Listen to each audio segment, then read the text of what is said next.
আপনাকে ভোট দেবে না।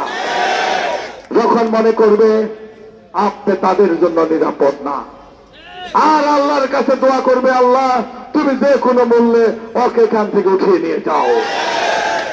এটাই হলো সাধারণ মানুষ যখন বিপদে থাকে, প্রতিবাদ করতে না পারে, তখন সাথে থেকে তারপর তার পতন কামনা করে। বন্ধুরা, হুঁশিয়ার হয়ে যান।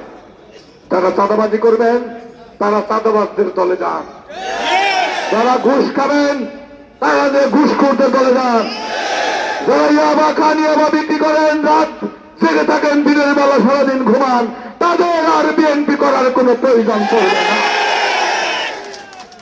আমরা বিএনপিকে আরো সমৃদ্ধ করতে চাই। আমরা 5টার মধ্যে একটা আসন হারিয়েছি, সেই যন্ত্রণায় আমরা এখন যন্ত্রণা ভোগ করছি। আমরা আর চাই না গাজীপুর সিটি নির্বাচনে আমরা হেরে যাই। বন্ধুরা, আমাদের জিততে হবে, ঠিক কিনা? আমাদের কাউন্সিলর জিততে হবে, ঠিক কিনা? আমাদের বিএনপি দানের বাক্সে যা ভোট পড়েছে 12 তারিখ, সেই ভোটের পার্সেন্টেজ আগামীতে বাড়াতে হবে, ঠিক কিনা? আমরা সেই লড়াই লড়ব। যারা আপনারা এখনো চাঁদাবাজি করার ধান্দা করছেন, আমি যদি সেই তালিকা জমা দেই তাহলে সেই কোনোদিনই বাঁচতে পারবেন না। আমি যাওয়ার পর যেও তারা চাঁদা দাবি করেছেন, আমি তাদের বলতে চাই বিএনপি পরিবারে তাদের জায়গা হবে না, জায়গা হবে, জায়গা হবে না। যে কোনো একদমে বিএনপিতে থাকবে, এই মাঠের মাটিতে থাকবে। তাদের কাছে ক্ষমা চেয়ে না আসে, তবে আমি কথা দেখছি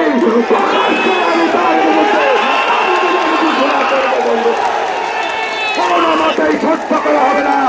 তারা তারেক সাহেবের ভোট ব্যাংকে আঘাত করছেন, তারা চাঁদাবাজি করে বিএনপিকে নিয়ে সেটা দিয়ে তারা বিএনপিকে সন্তুষ্ট করে চাঁদাবাজের রাজত্ব কায়েম করতে চান।